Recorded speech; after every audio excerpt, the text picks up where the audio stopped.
ओम शांति। 12/5/21 की वाणी है। मीठे बच्चे, जब तुम संपूर्ण पावन बनोगे तब ही बाप तुम्हारी बलिहारी स्वीकार करेंगे।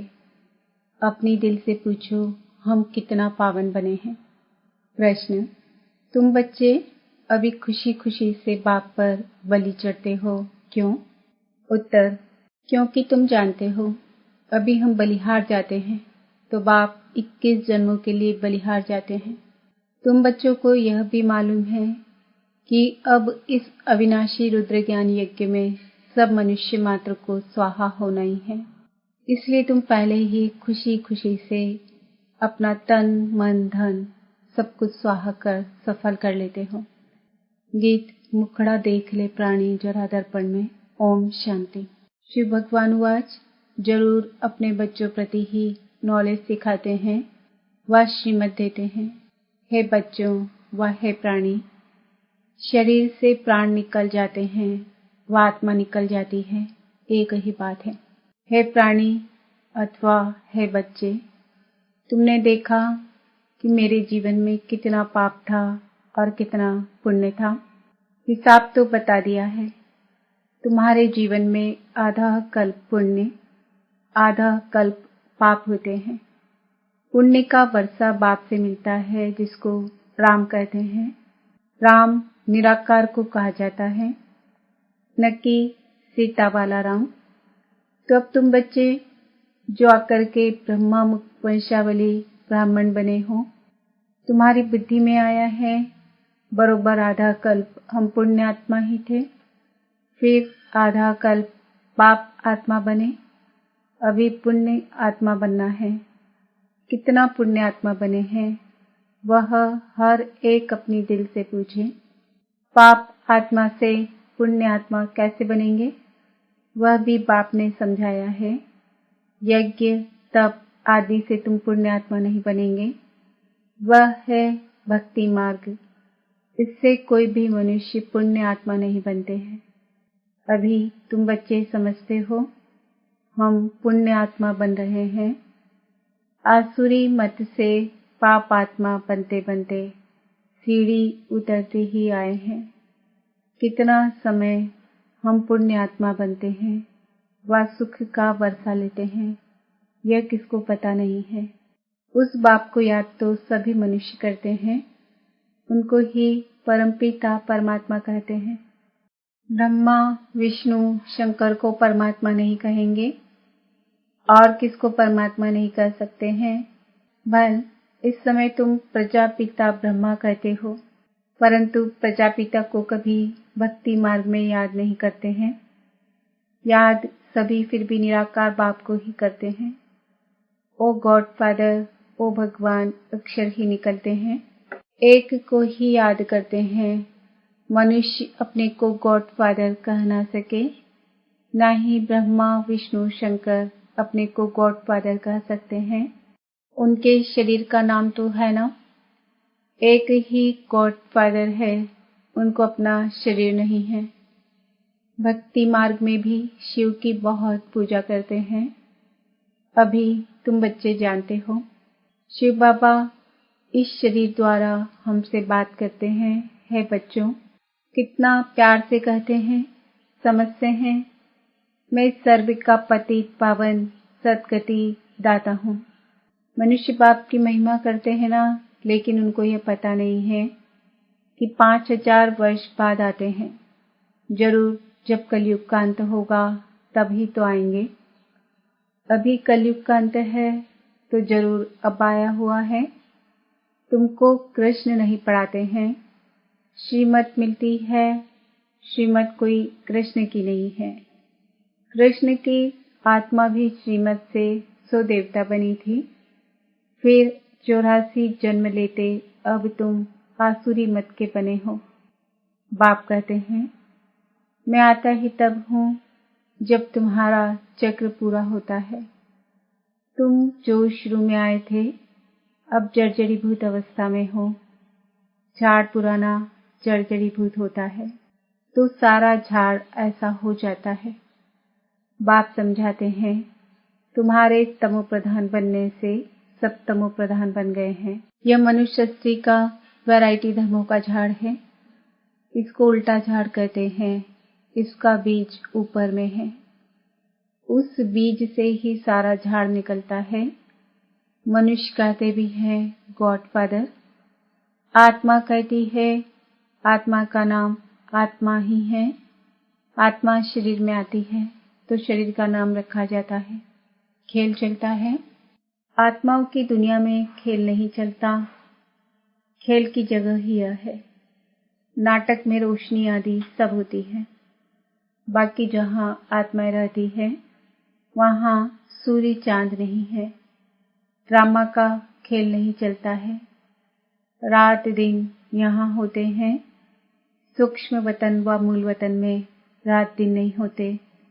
कर्म क्षेत्र यह है। इसमें मनुष्य अच्छे कर्म भी करते हैं, बुरे कर्म भी करते हैं। सत्युग त्रेता में अच्छे कर्म होते हैं क्योंकि वहाँ 5 विकार रूपी रावण का राज ही नहीं, बाप बैठ कर्म अकर्म विकर्म का राज बताते हैं। कर्म तो करना ही है, यह कर्म क्षेत्र है। सत्युग में जो मनुष्य कर्म करते हैं वह अकर्म हो जाता है। वहाँ रावण राज्य ही नहीं, उनको हेवन कहा जाता है। इस समय हेवन है नहीं। सत्युग में एक ही भारत था और कोई खंड नहीं था। हेवनली गॉड फादर कहते हैं तो बाप जरूर हेवन ही रचेंगे। यह सब नेशन वाले जानते हैं कि भारत प्राचीन देश है। पहले पहले सिर्फ भारत ही था, यह कोई नहीं जानते हैं। अभी तो नहीं है ना। यह है ही 5000 वर्ष की बात।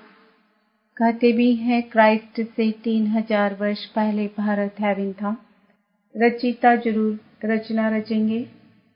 तमो प्रधान बुद्धि होने कारण इतना भी नहीं समझते। भारत तो सबसे ऊंच खंड है। पहली बिरादरी है मनुष्य सृष्टि की। यह भी ड्रामा बना हुआ है। साहूकार गरीबों को मदद करते हैं, यह भी चलाता है। भक्ति मार्ग में भी साहूकार गरीबों को दान करते हैं, परंतु यह है ही पतित दुनिया। जो कुछ भी दान पुण्य करते हैं पतित ही करते हैं।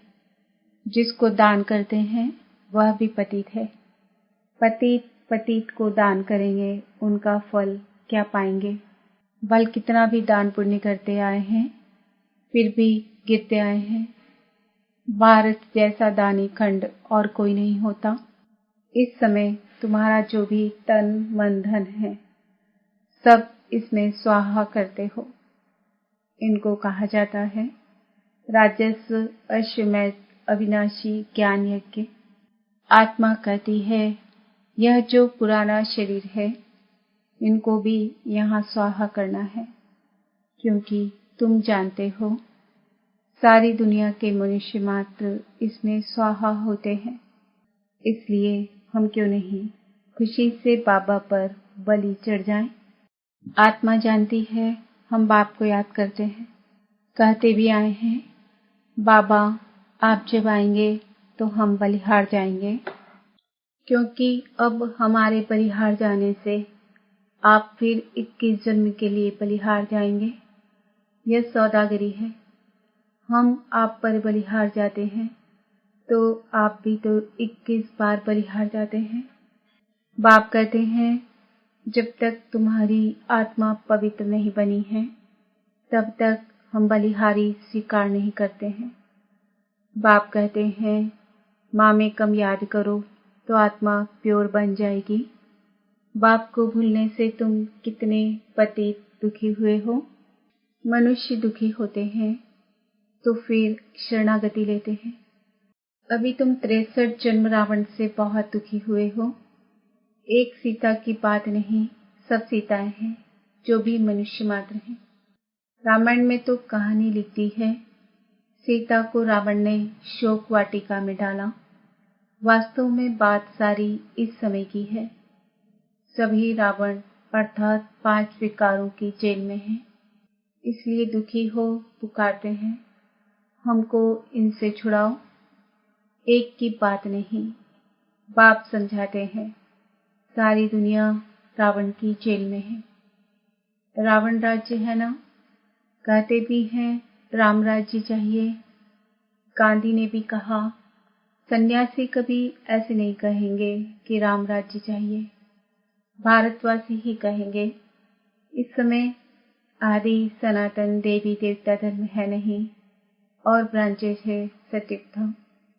एक ही आदि सनातन देवी देवता धर्म था, अभी वह नाम ही बदला हुआ है। अपने धर्म को भूल फिर और धर्म में कन्वर्ट होते जाते हैं। मुसलमान आए, कितने हिंदुओं को अपने धर्म में कन्वर्ट कर लिया। क्रिश्चियन धर्म में भी बहुत कन्वर्ट हुए हैं, इसलिए भारतवासियों की जनसंख्या कम हो गई है। नहीं तो भारतवासियों की जनसंख्या सबसे जास्ती होनी चाहिए। अनेक धर्मों में कन्वर्ट हो गए हैं। बाप कहते हैं, तुम्हारा जो आदि सनातन देवी देवता धर्म है वह सबसे ऊंच है। सतो प्रधान थे, अब वही बदल कर फिर तमो प्रधान बने हैं।